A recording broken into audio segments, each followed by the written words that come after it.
Once upon a time, we didn't require computers. What history won't tell you, what you won't find in your social media feeds, is that there was a time where we did not require computers. Our minds were interfaced with the ether, as they would call heaven, or the air, or the organic matrix, aka holographic field interface exchange network. See, the system was never designed to conform you. Now, I'm speaking to a selective few who has done the work, who has already decoded and initiated and bypassed, with permission, the initial firewall construct.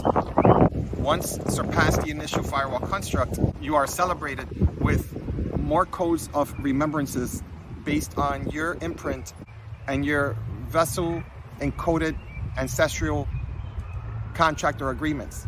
Many of us are here, most of us are here to finally complete and graduate these contracts from both our paternal and maternal sides. And you would call them ancestral curses, hexes.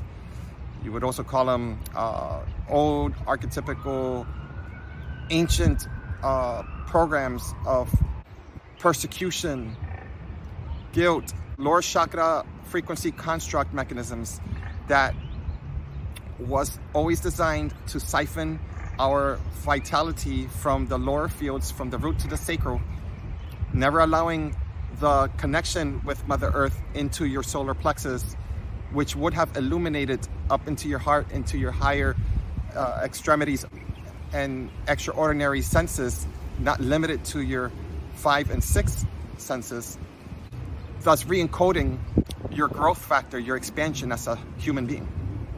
Just as scripture would say, be a child no more. It was basically a disembodied code, as much of scripture is, which is a book of allegories that can actually used constructively by people such as us. But we are not limited to other words of men of the past.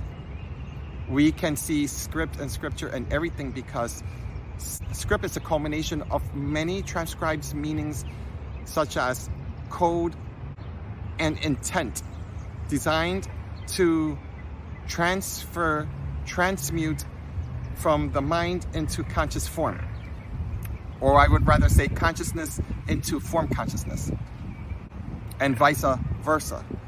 So script was never meant to be read forward and back in the same way that you wouldn't pick up a dictionary and just read it from A to Z. Okay, so I'm going to take that back, because I met a couple of friends in high school where they were forced to read the Bible from A to Z.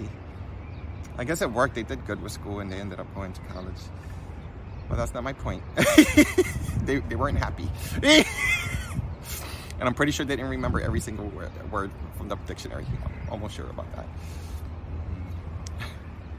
We are reaching a time where we must protect our inner child, our innocence, individually speaking, so that we can be and remember that we are the ones not just transcribing and blueprinting new code, new projections from our minds and our individual remembrances of what this new earth will entail, such as prophetic remembrances coming either from the astral realm, dreams, right?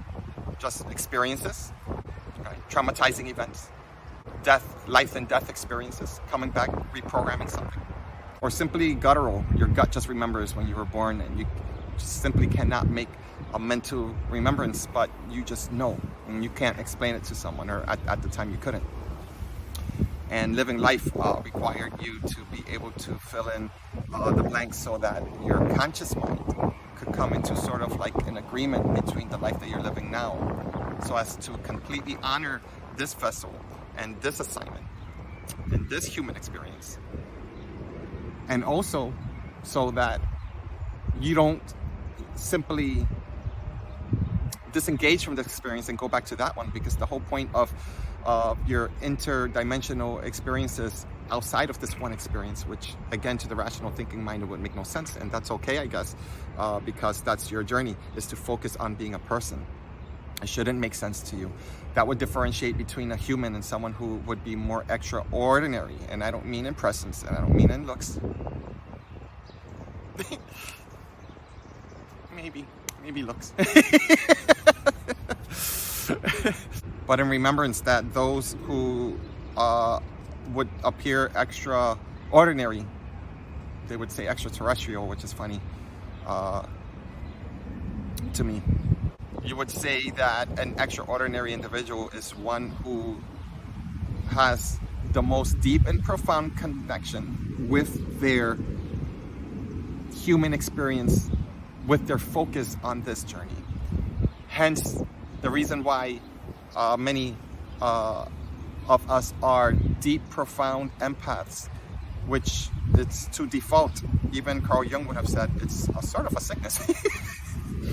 It's to have deep and profound compassion until you master not just boundaries, but you master the ability to ascend and descend experiences that you necessarily are not, that you don't necessarily should be a sponge to. So being purely innocent and not yet having the expanded remembrances of past lives, meaning your ancient remembrances, and as you're embodying it, for you to embody those ancient remembrances, well, this is where we have to be able to graduate from being the pure person who wants to give love out to everyone, even people who betrayed us, even people who did us over, you know, or maybe we weren't even seen. You know, that's how I felt growing up. Like I just felt like even when people took pictures of me, I just seemed like I wasn't there. I felt like I was invisible to others. And I would just identify it as, oh, I just have a poker face because I just couldn't make sense out of it. And it bothered me a lot for a very long time. And it led to many insecurities, right?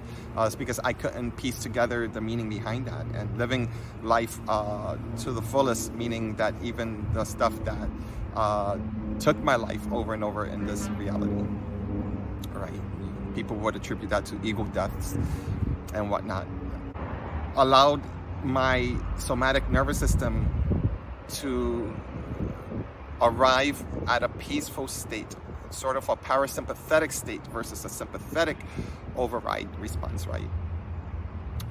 During those moments of trauma, I didn't feel better, but I was able to meditate and breathe and seek recovery in those moments versus running all over the place, you know. And for a lot of people, that is a thing. You know, you have to run everywhere to realize that anywhere that you run, you can change sceneries, you can change environments, you can change relationships, right? You can change families as many times as you want. But you can't escape the inevitable. And just like I had mine, so there's other people that have theirs, and they may be different constructs, but the answer or the response will always be the same. Lead you back to yourself. And once you change and you give yourself permission to forgive yourself for being the abused or being the abuser, reflection of the dichotomy that it requires two groups or individuals to agree to even disagree. The construct, actually, the whole stage, the whole setting actually has to take place in a very divine order prior to you becoming conscious. And I would argue that's for everything. For you to start to label yourself as being the victim, or the one that's maybe the one that chooses to be victorious, or the victor per se, is that even two are constructs of, I guess you would say that's medicine, but even the medicine can end up being like crack. It can end up being like an addiction, because many of us are living in a field where they require to stay within that parasympathetic mode overdrive, thinking that they're there. And in extreme cases of sympathetic dominance, which is like fight or flight, which is most people, there's the same imbalance when you're in parasympathetic overdrive. A lot of new agey people, you know, a lot of people who go into extreme, let's say, diets or fasting per se. It's the system of integration coming back from that. It's actually the reason why someone put the reset, or someone would place a reset, or you would place a reset in your entire embodiment. Are you capable, willing, and able now to embody the necessary chaos of what you've been avoiding your entire life, as an example, right? And the challenge is that once someone, as myself, has, you would say, mastered the ability to check into myself and check out from the entire world, right? I can create an entire reality for the rest of my life in this embodiment and just stay there. And this is an example as someone who ignores his mission, his calling, and the initial, again, ancient purpose as to why I chose to incarnate here. Now, the argument is that maybe I don't require human responses and connection, and maybe I can do this in complete hermit mode. Everything is all mental, right? And on one end, that's true. And on another end, another truth, again, there's other truth, is that maybe I'm supposed to make physical connections, right? Because there were necessary physical connections in this embodiment that allowed me, or granted me, the ability to bypass certain firewalls, you would say, such as in a computer system, to enable my system that would be in a sense of readiness to transmute the somatic nervous system, my sensory system, and not crash, not go crazy, but to enable certain components with the capacity of receiving, so that what would appear like a possession or something extra ordinary, extraterrestrial, when it happens to most people, you would realize that those are the experiences of something, of receiving of new codes, information. Is it their actual new versions of yourself, or versions of yourself that was waiting for you to be in complete synchronicity with those higher wave frequencies? And the remembrance of the root, right, the core and the root, to be able to anchor those high codes into the soil of Mother Earth, and me being the conductor, as an example, right, is to be in harmony and to be in complete symphony as a conductor of my highest mind and my lowest mind, minimally perceivably so. Because even your perceptions are not you. Depending on your blueprint, you start interfacing consciously, agreed upon, on the other end of the scale, in the same way that AI is working on doing that within the collective unconscious. What is the difference? The difference is AI doesn't exist. The agreement, the collective agreement, requires everyone to see AI as a new technological, computerized construct without really paying attention to the wavelengths that do not require computers, equipment, databases, the frequencies that are tapped into for etheric intercommunication, such as Bluetooth technologies, Wi-Fi technologies. We must be able to take and connect our routers back into ourselves, and to expand our humanity, individually speaking, into our extraordinary senses. When aligned, it's like placing your plug into an outlet. If the cables are right, if the outlet is emitting electricity, then the transaction between electricity and into that thing that you're plugging into, it's normal. So on both ends of the spectrum, you are aligning yourself so that just as simply as you open your eyes, just as simply as you've been training in your meditation, just as simply as if you've been dieting and cleansing your body, cleansing your body from foods, from sex, from insidious thoughts, from anything that you could consider outside or external stimuli, friends, people, the phone, conversation, communication, everything, junk food, all of that. Once you, for a minute in your life, plug into yourself, and you occlude, or you no longer become a participant of anything outside for a second, a minute, a moment, a week, a month, then everything must come out. Nothing in, everything out, as per the examples I've just mentioned. Allow your cellular, interstitial cellular activities as it relates to your lymphatic system, drainage system, such as your sewage system, which includes your thyroid, which includes the parathyroid, the thyroid, pituitary gland, the pineal gland, as per the lymphatic system. As far as me discussing as the drainage system, from physical phlegm, emotional phlegm, and insubstantial phlegm, phlegm that you cannot touch or see, such as, again, as I said before, insidious thoughts, such as trauma that you keep repeating, you keep waking up to, or you keep falling asleep to. That's considered phlegm in Chinese medicine. That's insubstantial because you can't find it, you can't palpate, you don't know where it's at. It becomes irrelevant to where it's at once you completely cleanse your ass. And to do that, that means your head, your chest, your torso, your legs, your feet. And then you have to be able to move your body. Yoga, qigong, walking, calisthenics. But you have to be able to create a discipline where it makes sense to you. This is how you align yourself to other people that you can work alongside with. If the alignment is that you're going to train with someone in that way. And then for you, others can actually get the download from other ascended masters through the astral realm.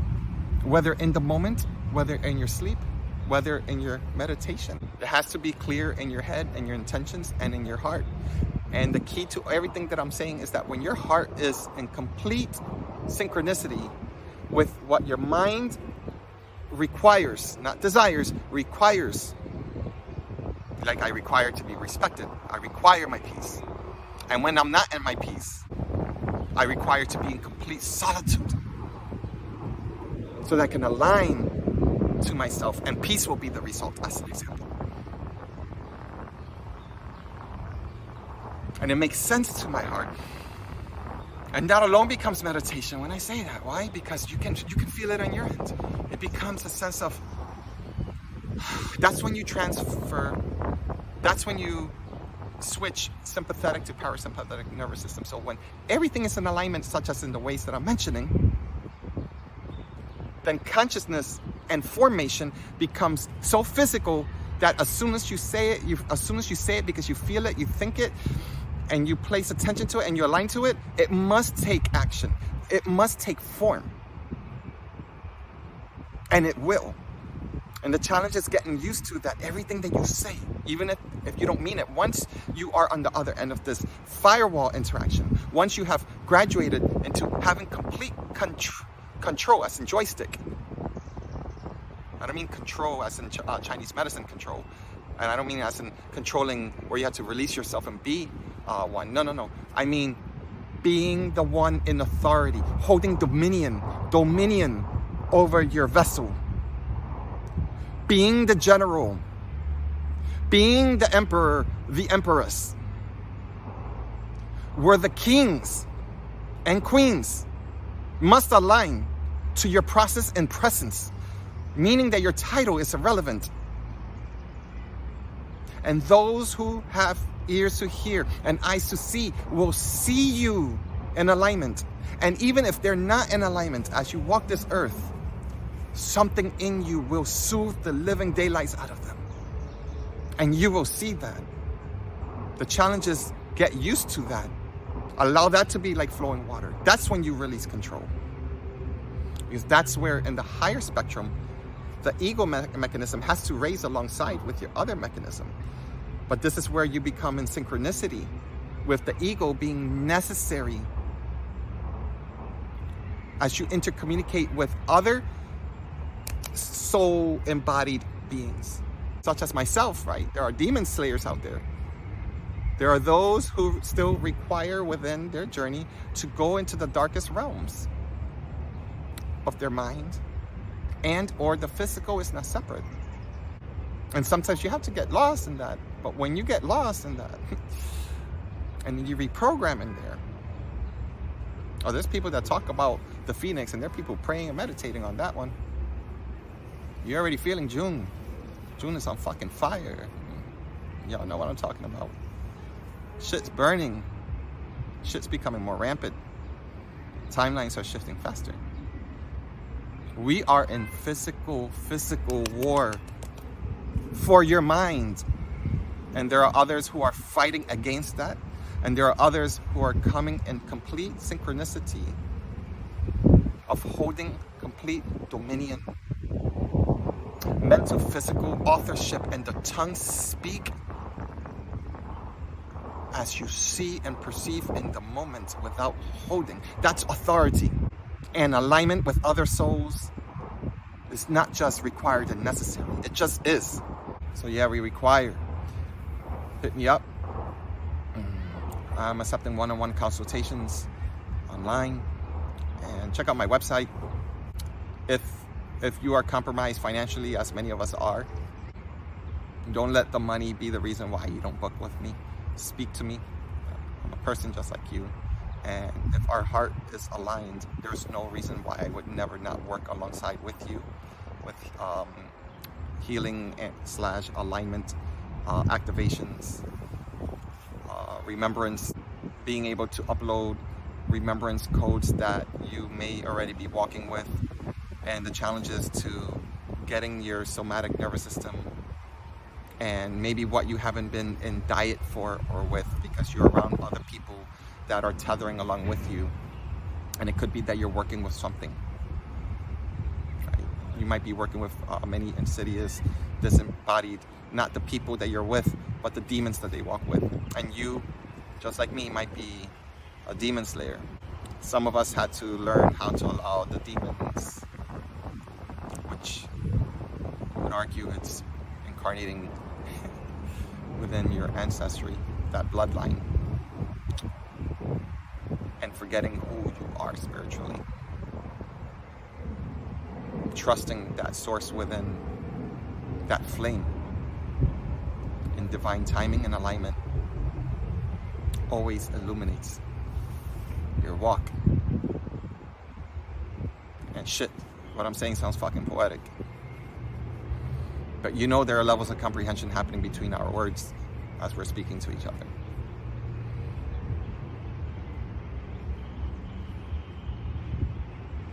And because of that, the journey doesn't necessarily make it easier. It seems so destructive that even death may sound like the easier route than the walk that you're taking. And yes, those illusions are that some of us forgot that we wore those glasses, such as those 3D video virtual game glasses, as we were born into it. And as those glasses are being dissolved so that our true eyes, our true ability to see and to experience, as that is being rebirthed. The challenge is that to be born in this dense field requires a traumatic death and rebirth experience.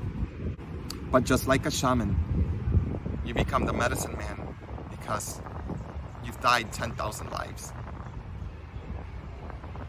A shaman simply made peace with that. Now, some of us don't walk with the title or the ancestry, but we're hybrid. We have covenants with brothers and sisters who are currently protecting and are gatekeeping, right? South America, Africa, right?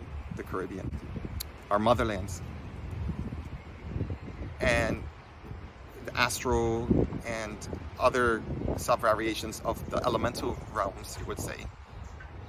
This is where we all meet up and remember that we require each other's presence as family. So if you were a shaman in a past life, if you are in this life, most likely, well, you might not be receiving this video this way. It's important that we now become and remember so we can be in union to bring our frequencies as one voice, because we were never separate to begin with. But our hero, Shiro's journey was to celebrate that we were. And coming from that journey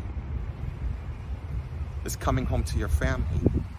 And each member of your family within this covenant, which permeates even your bloodline family, and they could be in your bloodline the same, is the celebration within the monadic realm or frequency that they are all variances or different versions of you. One voice, one mind, one heartbeat. Enough is enough. So we speak, you speak in your way. And when you see the collapse in your town, or where you're at right now, I'm celebrating alongside with you, Dragon.